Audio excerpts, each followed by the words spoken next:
What was the gaming industry like back in 2001? From what I remember, that was the time when the PlayStation 2 was really starting to dominate the market. It was also the period when the so-called sixth-generation consoles were beginning to establish their positions. Sega launched the Dreamcast in 1998 as their new challenger in the console market. But due to a series of strategic missteps, Sega announced in 2001 that they would withdraw from the hardware business, effectively stepping out of the console war altogether. The repeated price cuts on the console, combined with the massive investment poured into the Shenmue project, slowly but surely began tightening the noose around Sega's neck. Sony also entered the new millennium with the launch of the PlayStation 2 in 2000. With the rise of the DVD format drawing massive attention, the PS2 quickly skyrocketed in sales during this period. And in 2001, Nintendo finally stepped into the ring with a brand new console, the one and only GameCube. Nintendo, which had long insisted on using ROM cartridges,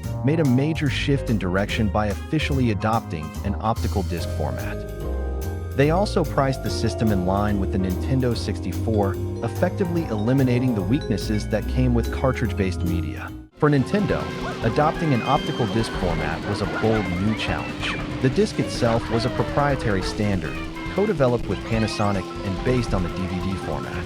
You can really sense Nintendo's stubborn determination to avoid using any of Sony's DVD technology, the very standard Sony themselves had helped establish. At the time, many of the major blockbuster IPs, the ones capable of driving huge sales, were being swept away by the PlayStation side. For Nintendo, Sony had become nothing short of a sworn enemy. To reduce the loading times, a weakness often associated with optical media, the GameCube adopted a technology known as CAV. Explaining CAV in full would take quite a while, so to put it very simply, by increasing the data density near the center of the disc and lowering the density toward the outer edge, the drive can maintain a constant rotational speed, allowing it to read data more quickly by design.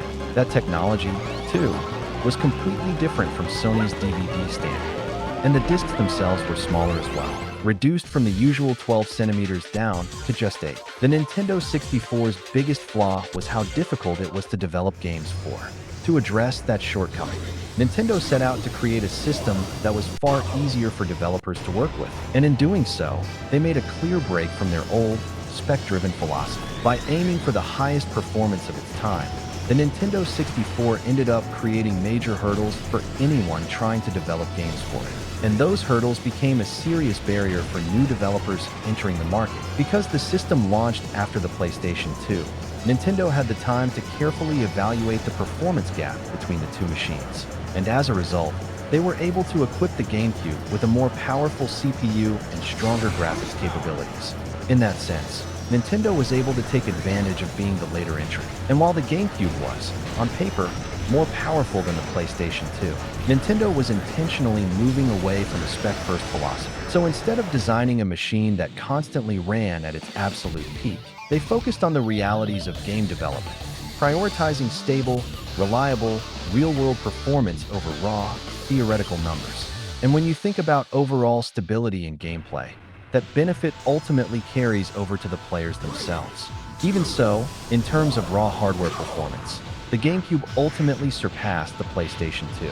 Its CPU was based on IBM's PowerPC architecture, the same family of processors Apple was actively using in their Macintosh computers at the time. IBM created a custom-designed version specifically for the GameCube, and many developers praised it as a CPU that was easy to work with. On top of that, Nintendo offered their development kits at a relatively affordable price. A high-performance system that was also easy to develop had the potential to break through the stronghold that the PlayStation 2 had built. It was, in many ways, Nintendo's desperate, game-changing strike against Sony. So then, when the GameCube arrived, what was the state of the gaming industry at that moment? Let's take a look.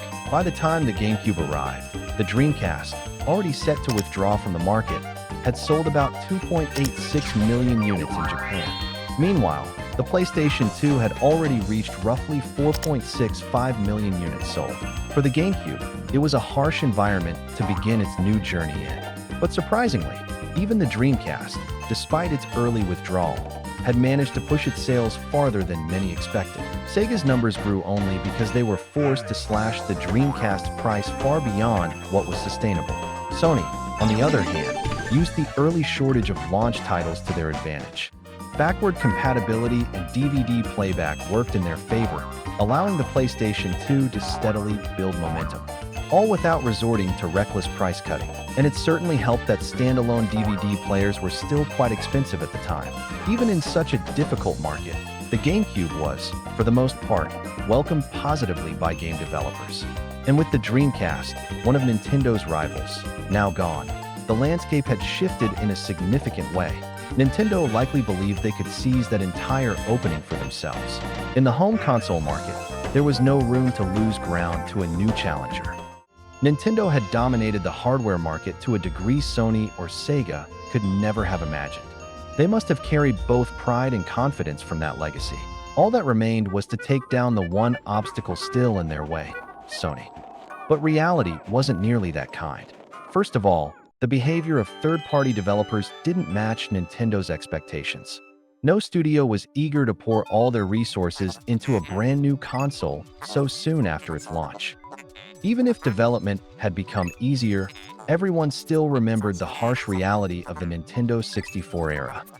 And while GameCube discs were far cheaper to mass-produce than ROM cartridges, putting all their resources into the GameCube alone was simply too risky for most studios. This is where the idea of multi-platform releases came in. Games developed for the GameCube were also brought to other consoles, essentially as a form of insurance for the publishers. Of course, multi-platform releases also have their advantages. For players, being able to enjoy a compelling game without being tied to a specific console is something genuinely worth welcoming. For players, it's disappointing when the games they can enjoy are limited by the console they chose to buy. But it wasn't all positive. The downside was that each console ended up with fewer true exclusives, games you could only play on that specific system. And that structure made it harder for each console to truly stand out. If players no longer needed a specific system to play a specific game, then creating a true killer title, one that sells the hardware itself, became far more difficult. From Nintendo's perspective, they naturally wanted as many major titles as possible to be released exclusively on the GameCube. But in reality, many titles were being released as multi-platform games instead. And one of the most memorable examples of this issue was Resident Evil 4 from Capcom. Around the time the GameCube launched, Shinji Mikami, the creator of the Resident Evil series, publicly declared that the franchise would be exclusive to the GameCube from that point on. Nintendo was delighted, and so were the fans who had bought a GameCube. But as Capcom's financial situation worsened, their statements grew increasingly cautious. And in the end, they released a PlayStation 2 version of Resident Evil 4 after all.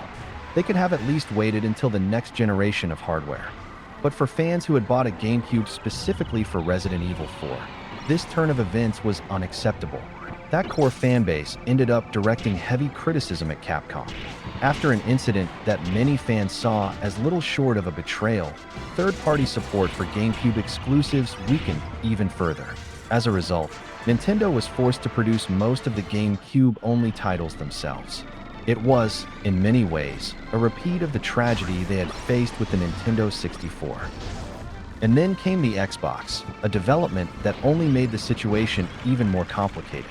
It wasn't that the Xbox itself dealt a direct blow. The real issue was that Microsoft, a giant with resources on an entirely different scale, had entered the console war. In response to the Xbox, Sony moved to cut the price of the PlayStation 2. And finally, the Sony camp made its move. The PlayStation 2 hadn't been sold at a loss to begin with, but perhaps out of a sense of rivalry, Sony lowered its price to undercut the Xbox. Caught off guard, Nintendo lowered the price of the GameCube as well, effectively stepping into the very price-cutting war they had hoped to avoid. But for the PlayStation 2, which already held a massive lead in sales, the price cut barely hurt them at all. Put simply, the price cut on the PlayStation 2, a console whose sales were already soaring, ended up having a major and very positive impact on many game fans. For Nintendo, which had already set the GameCube's price low from the start, the additional price cut was a significant blow. But in terms of impact, it simply couldn't compete with the shockwave created by the PlayStation 2. The PlayStation 2 wasn't just a game console. It also functioned as a DVD player, which was a huge advantage at the time. And on top of that, its built-in USB ports turned out to be surprisingly useful, allowing the system to support various expansion features. With the price cut boosting its momentum even further, the PlayStation 2 spread rapidly, not just as a game console, but almost as a household essential. Meanwhile, the GameCube, which offered little use beyond playing games, remained a purely dedicated gaming machine. And as a result, it was left far behind by the PlayStation 2 at an astonishing pace. And that became a major obstacle to the GameCube's wider adoption. Most of the truly original and interesting titles were coming from Nintendo themselves, which only reinforced the perception that the system was mainly for dedicated Nintendo fans. In the end, the GameCube sold around 21.74 million units worldwide. The PlayStation 2, however, reached an astonishing 160 million units globally. The gap between them had grown to an overwhelming scale. For Nintendo, the GameCube ended up selling even fewer units worldwide than its predecessor, the Nintendo 64. At that point, it was clear, both in name and in reality, that the GameCube had become one of Nintendo's losing platforms, standing alongside the Virtual Boy in company history. There's no doubt that Nintendo took a serious hit, but the lessons they learned were carried forward into the next generation of hardware. And surprisingly, even with the back-to-back struggles of the Nintendo 64 and the GameCube, Nintendo never posted a loss on the hardware itself. But from that point on, Nintendo's shift in strategy was dramatic. Realizing that raw hardware power alone would no longer guarantee success, they stopped chasing cutting-edge performance. Instead, they focused on creating games that families could enjoy together, and experiences that even complete beginners would find fun. While rival consoles continued to chase ever higher performance, Nintendo made the bold decision to step away from that race. And it was precisely that choice, and the strategy that followed, that led to the massive success of their next system, the Wii. Without the setbacks of the Nintendo 64 and the GameCube, Nintendo could never have achieved what came next. We've now looked back at the tragic history of the GameCube. If you have any thoughts or reactions, feel free to share them in the comments. Thank you for watching, and I hope to see you again next time. Goodbye.